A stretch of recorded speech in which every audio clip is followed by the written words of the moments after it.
पाकिस्तान के लिए आज बड़ा दिन है। सदर ममलिकत और वज़ीर आज़म की चीफ जस्टिस से ऐवान सदर में मुलाकात हुई है। दोनों रहनुमाओं की चीफ जस्टिस याह्या आफरीदी को हलफ उठाने पर मुबारकबाद। सदर और वज़ीर आज़म का चीफ जस्टिस के लिए नेक तमन्नाओं का इजहार। अपडेट करें आपको इस हवाले से मजीद क्या कुछ हुआ है, बात करेंगे।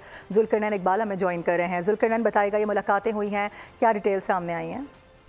देखिए, ऐवान सदर के पिंक रूम में हलफ उठाने के बाद मारूफ मुलाकात हुई है सदर ममलिकत और वज़ीर आज़म की चीफ जस्टिस याह्या आफरीदी के साथ, जिसमें मुबारकबाद दी गई चीफ जस्टिस को हलफ उठाने की और अदलिया के लिए नेक तमन्नाओं का इजहार किया गया।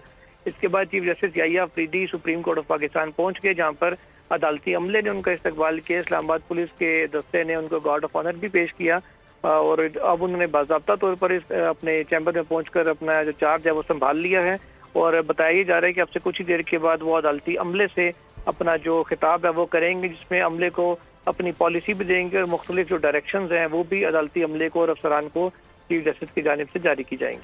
ठीक है, जुल्करनैन इस हवाले से आपसे जानते रहेंगे। फिर वक्त बहुत शुक्रिया। सब्सक्राइब करें और बेल दबाएं ताकि कोई खबर रह न जाए।